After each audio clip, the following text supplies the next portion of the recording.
they find beauty not only in butterflies and sun and beautiful things, but as well in the shadows. And I try to bring these ideas as well in my music.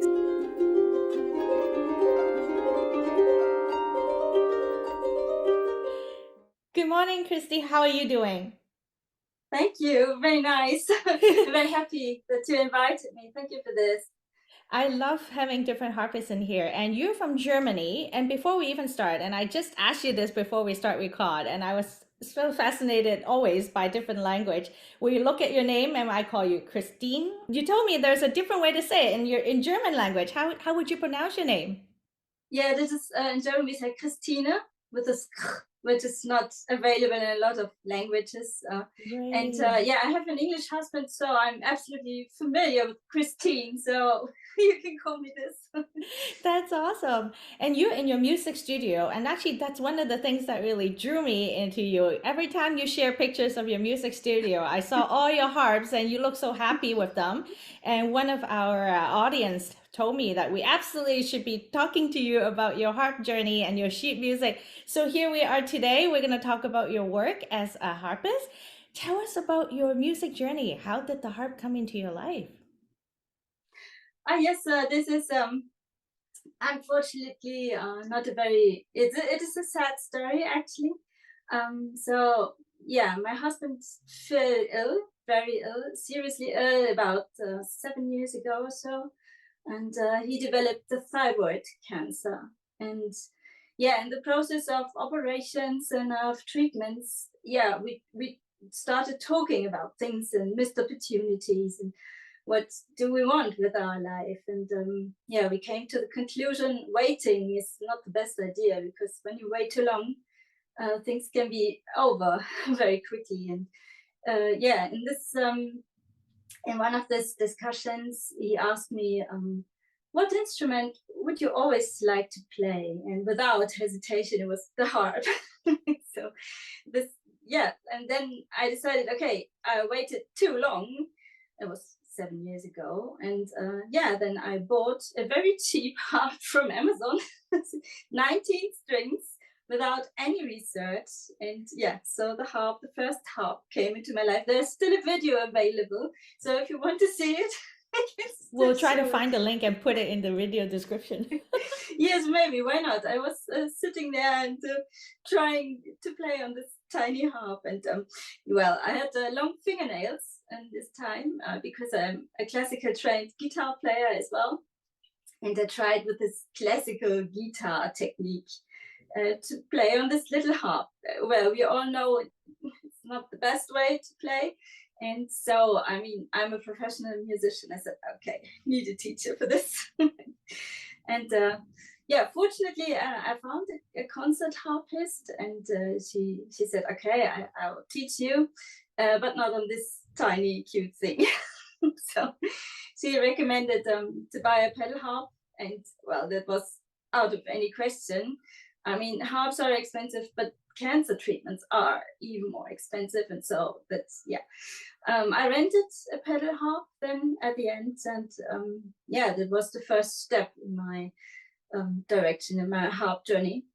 And yeah, the first steps were really classical training, and I'm very, very thankful for this time. I studied about 4 to 6 hours a day, like mad, maybe too. I don't know, maybe because of this cancer background, I had to find a word out of this. And yeah, luckily this story ended very well. My husband is absolutely fine nowadays, and he supports me with my harp journey. That is a very sweet story in many ways. When you talk about, seizing the opportunity, don't wait. That's so Don't wait. important. No. I love that message. And look at you now going from one little Amazon harp to your big harp family, which is fantastic. Well, you mentioned that you study classical guitar, and I understood that you are at the University of Arts in Berlin, and you have a major in recorder and a I minor do. in harpsichord. How, like, do you still play those instruments these days? Like, are they still part of you? Yes, they definitely are. I still play the recorder.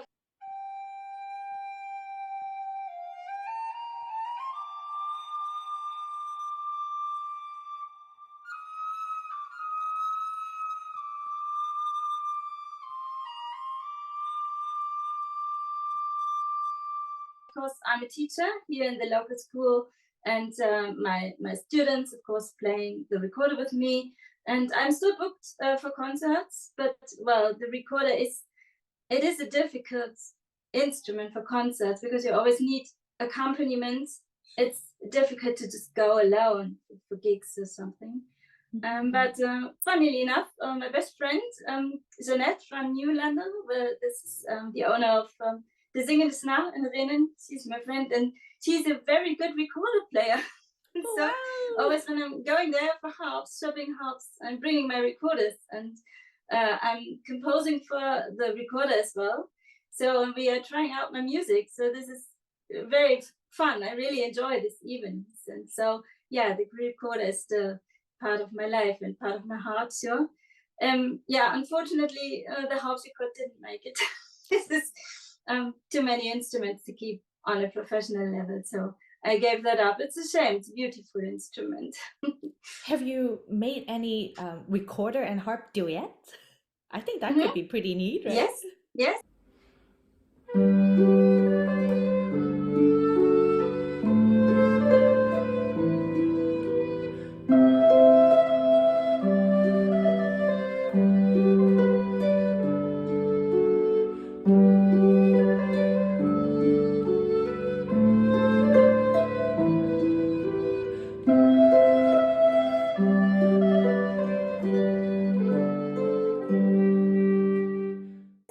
Recorder and harp and recorder. So there's as well books available for this.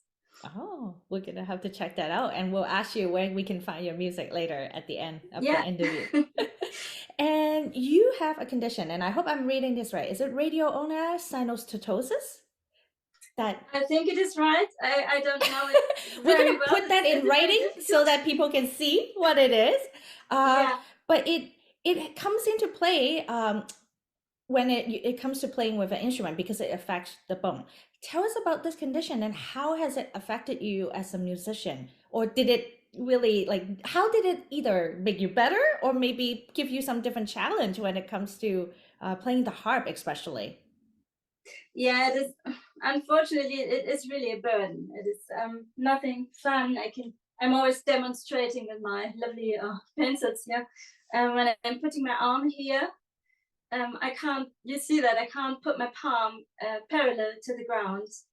To do this, I have to move my shoulder, and so that means there's not much weight to turn here from the elbow, and this is not just annoying for playing instruments, it's as well annoying for your daily life. I mean, think about unlocking a door or opening a door. You always need this. I always have to do this with my shoulder.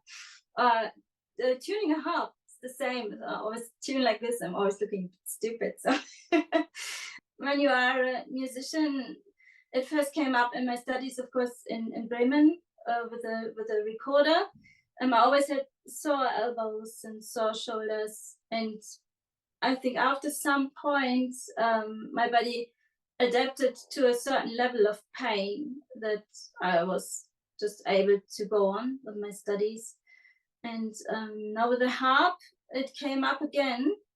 And funnily enough, I can play the pedal harp for ages, for hours and hours, and I don't notice my arms. But on a certain size of harps, like 34 string harps, I have the most problems, as if where the strings are positioned on the harp, this angle makes my shoulder hurt. And this is a shame because 34 strings harps are so versatile. They are compact, they are easy to transport. They have a lot of musical possibilities. It's a shame, but well, you can't choose. So Yeah, I think despite the condition, though, I have to say I would never notice it if I'm just watching you play in your videos.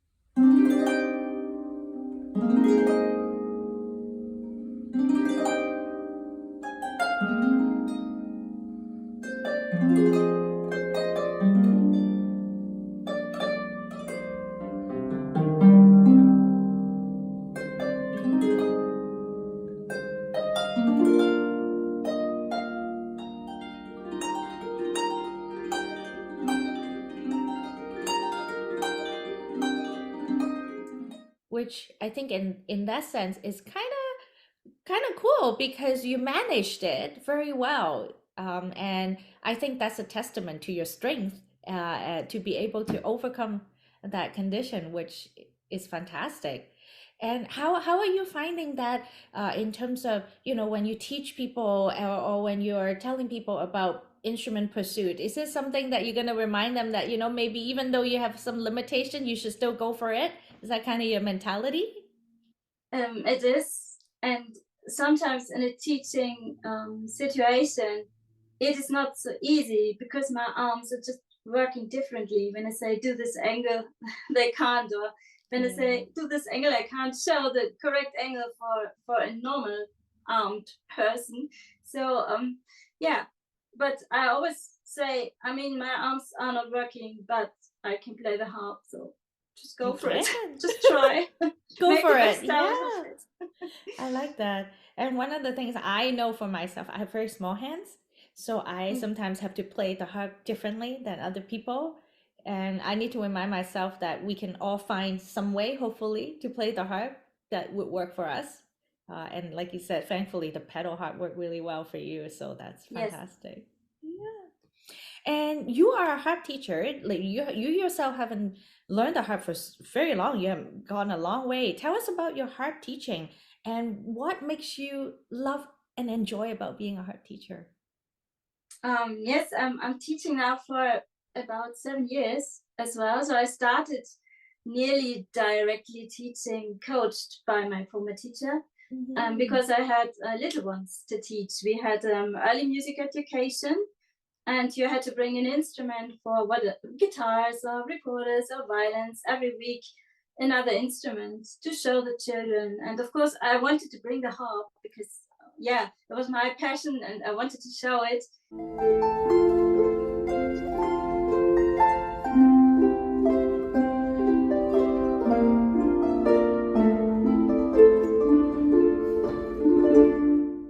And children love the harps, funny.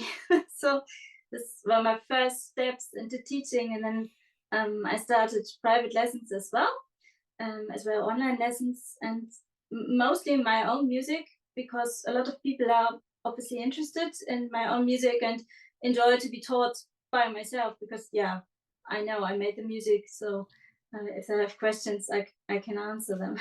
So Mhm.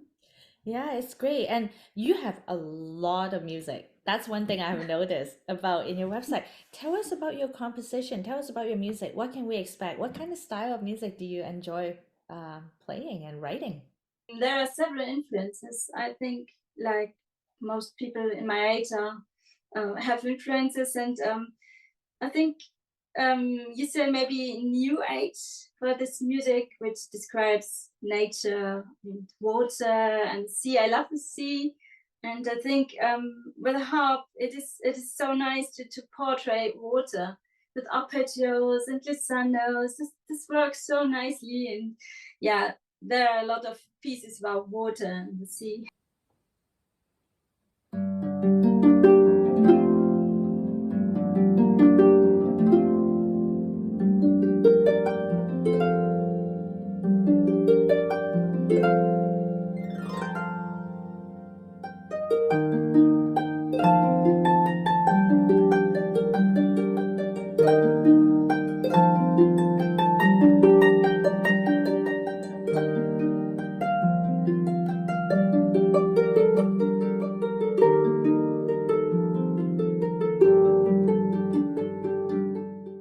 I was grown up in the 80s, so I'm a child of the 80s, and there was this melancholical gothic style music, very modern.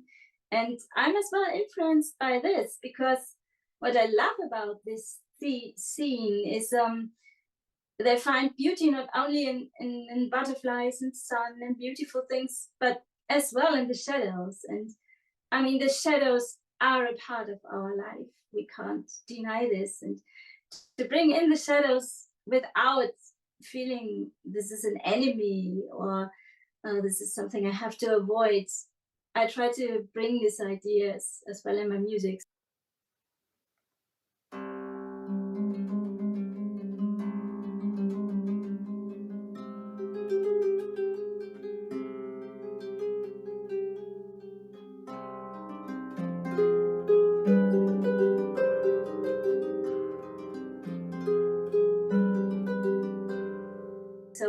well Gothic. It's a bit of New Age, a bit of Gothic, and as well, yeah, I studied the recorder.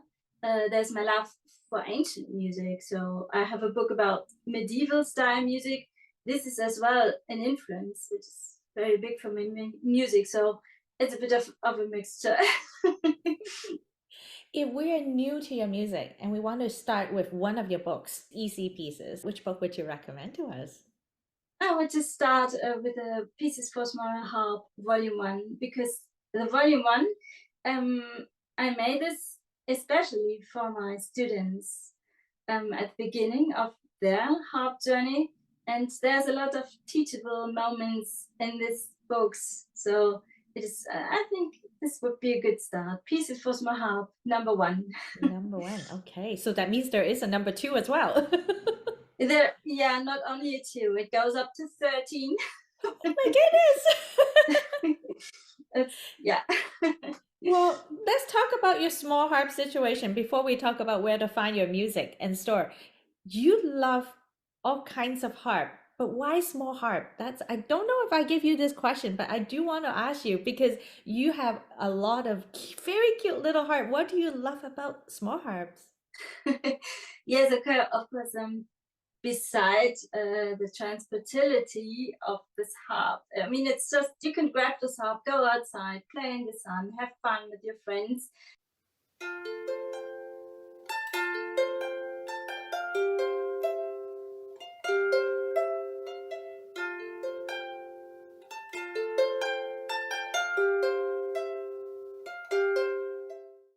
This is one point, and on the other point, what I love about small harps is the challenge.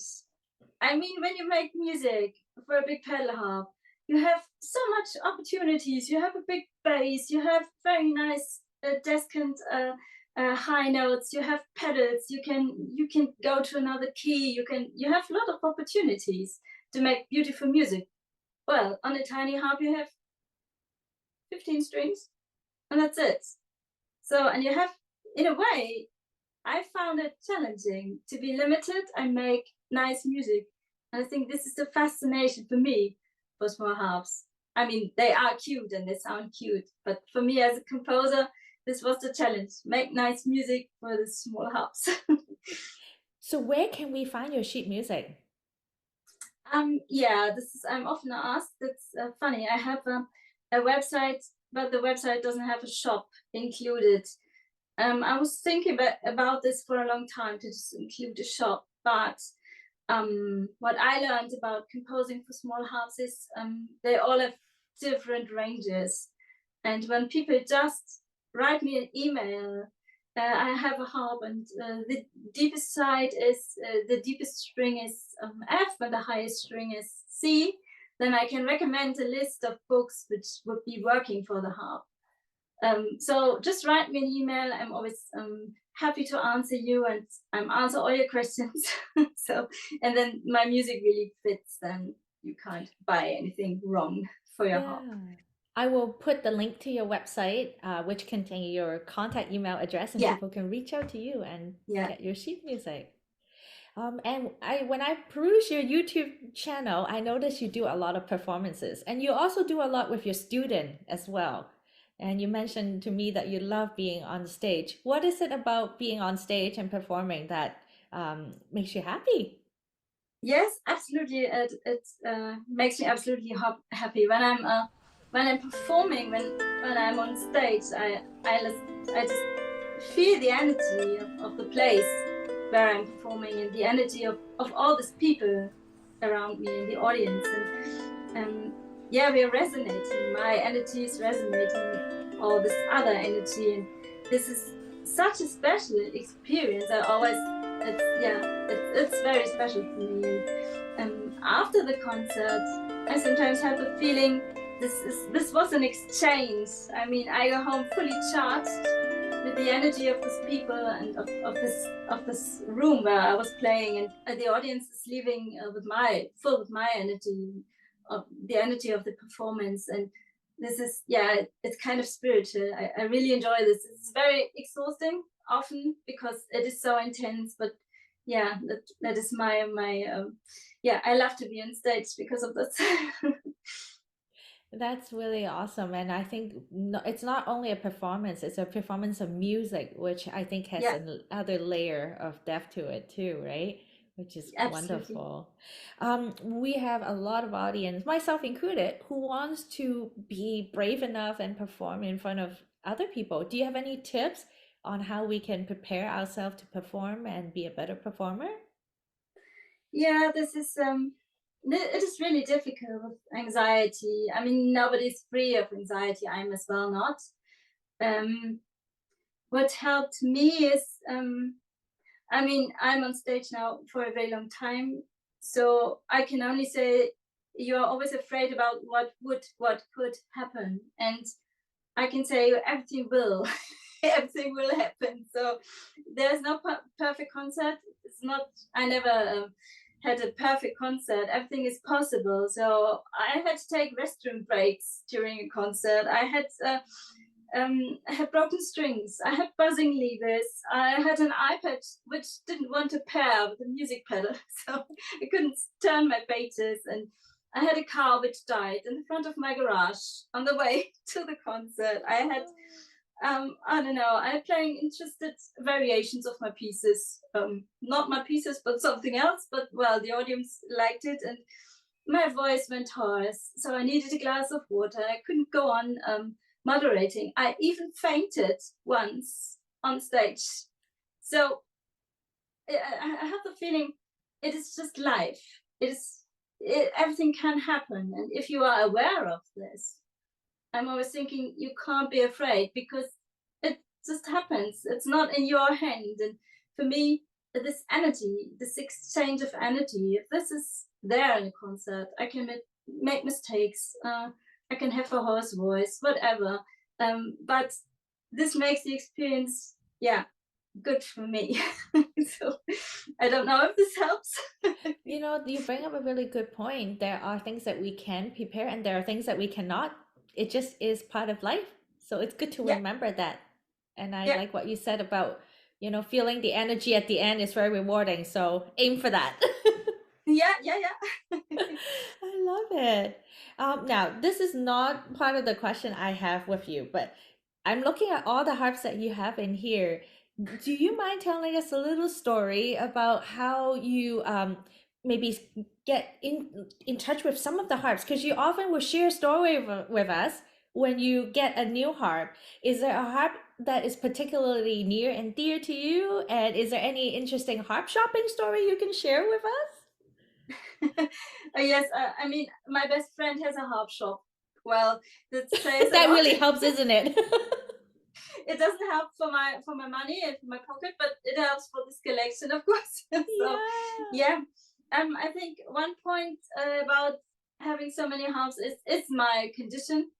I'm still looking for a harp which doesn't make me a lot of pain, which is more ideal for my arms. So this 34 string range is still difficult for me, but the 34 string range is so easy for concerts and easy to transport. I'm as well a small person, like you told me you are. It is not easy, and with my arms, I just can't hover some pedal harps around. I just can't. And so when I wanted to play a pedal harp in a concert, I always need my husband, and he's not always available. So this range would be great. And I had, I don't know, about 5, 6 harps in my house, and a lot of brands, harp makers know already about my problem and about my condition, and they're trying to help and sending me harps and please try this, and they are taking it back. But I'm still having here my Kammer Carmina, and this is the one to go in the moment, which just works. But she's a heavy lady. She's about, I don't know, 10, 12 kilos, and then with the cover it adds, of course. And I was looking for something more lightweight, but oh well, at some point, I it's hope not you're the end gonna of the find journey. the I hope you're gonna find the perfect 34 string for you because you're right. Like it's very hard for me to even move my pedal harp inside a house. I'm not gonna want to move it outside by myself. It's very heavy. No, you can't do it as well. Yeah, there are so many harpists I know. They are just taking the harp hole and taking the harp, and that's it. But they are, I mean, when you are 20 centimeters higher, this already helps with stairs because the angle is something else. And me with my arms, this is no, it just don't work. Do you have any favorites out of all the harps other than the Carmack that works for you really well? They all have their pros and cons, I think. Yeah. And it depends on the music you want to make. And I have as well a Kamak Mademoiselle, and I have my pedal harp, the beautiful Lion and T 85. And when I as well do classical music, arrangements of classical music, I always play them on those harps because it's nice. The ear is maybe used to this mellow, lovely, and soft, big tone for classical music. But when I want to play my shimmering stuff from Christmas albums or something like this, the snow or ice crystals, I always use my Kamakamine because she's very bright in the high register. So every harp has its shimmer. Every harp has its own character and Yes, personality. definitely. So cool. Well, tell us how we can stay in touch with your work. What social media platforms are you on? Yes, I think it's easy to follow me. I have a very big YouTube channel with a lot of videos, I think about nearly 1,000 now. And I'm very active on Facebook. I have actually my own Facebook group. And the group is called like my books, Pieces for Small Harp, Having Fun with a Harp. And you can join, everyone can join, everyone's invited who is interested in harps and particularly small harps. But you are as well welcome when you play the pedal harp. It's just a nice group with exchange about harp things. And of course, there are arrangements for small harp because I do them. So it's exchange about this subjects. Yeah, I'm a member of that group, and I often see a lot of people sharing their music and Yeah. their playing of your pieces or their own as well. So it's really cool. Yeah. I'm gonna again check the video description. We're gonna put a link to that group and also your website where people can contact you for your sheet Mm-hmm. music and as well as Mm-hmm. your YouTube channel. Which yeah, you're right. Like there was a lot of videos when I was looking through it. It's very cool. Thank you so much for your time and sharing your music journey with us. And I look forward to dig into all your books. I've got two from you. That's just a starter, and hopefully, I'm gonna get to play more of your music. Oh, this is nice. Thank you. Yeah, maybe you share a video. I would be very honored if you share a video Awesome. for me. Awesome. I will do that. Have a nice Thank you. day. It's great. Yeah, you too. Thank you.